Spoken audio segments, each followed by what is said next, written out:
Assalamualaikum. Halo semua.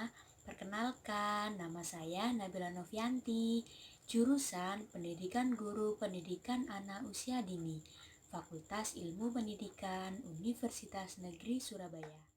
Kali ini saya akan menjelaskan tentang rancangan permainan pengembangan aspek moral agama untuk anak usia dini.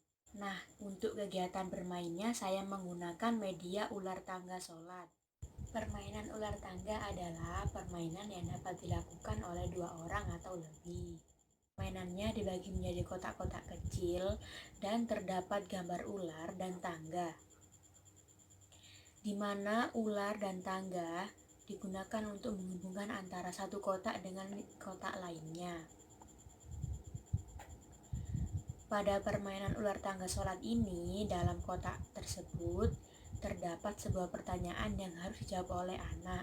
Misalnya, berapa jumlah rakaat sholat duhur? Untuk kategori usia pada permainan ini dapat dilakukan pada usia 5-6 tahun karena di usia tersebut anak sudah bisa mengerti tentang gerakan sholat meskipun hanya sedikit. Untuk kategori permainan ular tangga sholat ini termasuk kategori bermain bersama, karena pada permainan ini anak sudah berbagi karena pada kegiatan permainan ini termasuk kegiatan kooperatif atau anak sudah terbiasa berbagi tugas dan mematuhi aturan bersama. Untuk tahapan bermainnya termasuk tahapan bermain playstage, karena pada tahap ini permainan anak semakin bertambah banyak dan bermain dengan alat permainan yang lama-kelamaan berkembang menjadi sebuah game. Tujuan dari permainan ini yaitu ada dua, tujuan khusus dan tujuan umum. Untuk tujuan khususnya yaitu mengembangkan aspek moral agama anak, melatih anak belajar praktek sholat dengan cara yang menarik, dan memotivasi anak agar selalu menunaikan sholat. Adapun tujuan umumnya yaitu anak mengenal kalah dan menang dalam sebuah permainan, belajar memecahkan masalah, bekerja sama dengan temannya. Adapun alat yang digunakan untuk membuat media permainan ular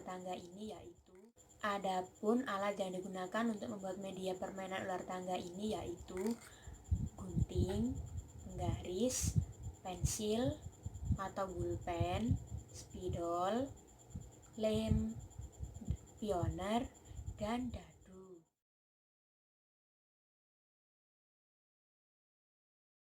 Bahan yang digunakan yaitu kertas HVS, kertas origami, poster gerakan sholat, gambar ular, dan gambar tangga.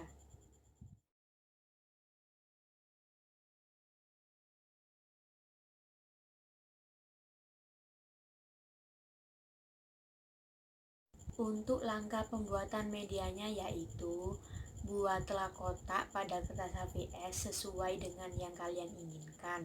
Misalnya 1-20 atau 1-30.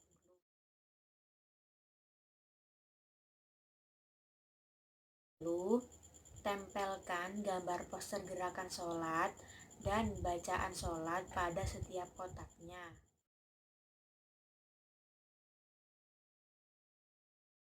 Kemudian gambar ular dan gambar tangga tempelkan juga pada kotaknya. Lalu berilah penomoran atau angka pada setiap kotak.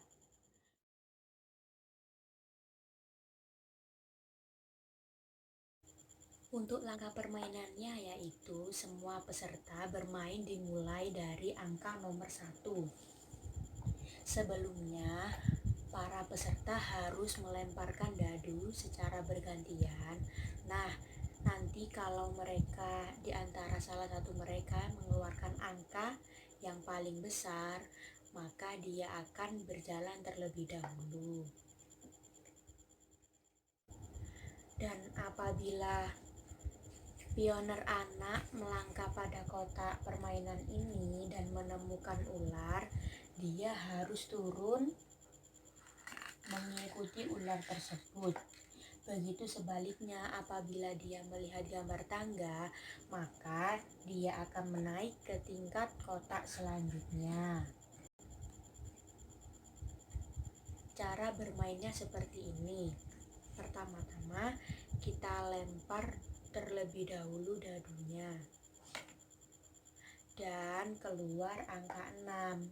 Jadi kita bersama-sama hitung dari angka 1 ke angka 6. 1, 2, 3, 4, 5, 6 dan berhenti di angka nomor 6. Kemudian apabila anak sudah berhenti di kotak nomor 6 dan di kotak tersebut terdapat sebuah pertanyaan yang harus dijawab oleh anak. Coba kita lihat apa yang ada di kotak nomor 6. Pertanyaannya adalah, berapa jumlah rakaat sholat subuh? Nah, teman-teman, jadi di sini anak harus menjawab pertanyaan tersebut. Berapa jumlah rakaat sholat subuh? Jumlah rakaat subuh adalah 2. Untuk aturan permainan ular tangga sholat sama seperti aturan permainan ular tangga pada umumnya. Tetapi untuk papan permainannya dirancang sedemikian mungkin, seperti terdapat poster gerakan sholat, ada bacaan sholat, dan lain-lain. Untuk aturan permainannya sama seperti aturan permainan ular tangga sebelumnya. Untuk aturan permainan ular tangga sholat sama seperti aturan permainan ular tangga pada umumnya. Tetapi untuk papan permainannya dirancang tetapi untuk papan permainannya dirancang sedemikian mungkin, seperti terdapat poster gerakan sholat, ada bacaan sholat, dan lain-lain.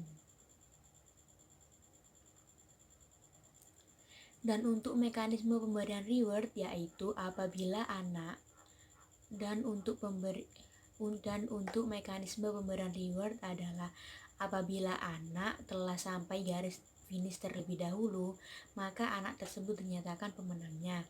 Namun sebaliknya, untuk pemberian punishment-nya adalah apabila anak telah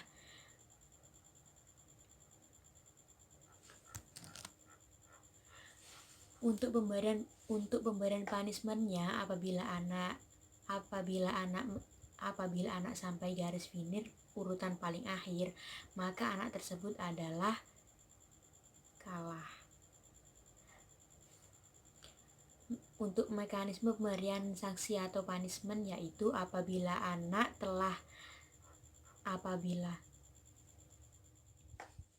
untuk mekanisme pemberian reward adalah apabila anak telah sampai garis finish terlebih dahulu, maka anak tersebut dinyatakan pemenangnya. Untuk pemberian punishment-nya apabila anak sampai garis finish urutan paling akhir, maka anak tersebut adalah kalah. Teman-teman, mari kita bermain bersama ya. Kita mendapat nomor 4.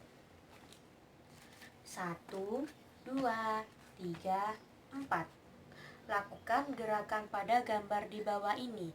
Pada contoh gambar di samping yaitu tentang melakukan gerakan salam. Jadi kita menolehkan kepala ke kanan, kemudian ke kiri. Selanjutnya 5. 1, 2, 3, 4, 5. Pertanyaannya adalah, rukun Islam yang kedua adalah sholat. Di sini ada tangga, jadi kita naik tingkat, dan mendapat tantangan melakukan gerakan duduk di antara 2 sujud.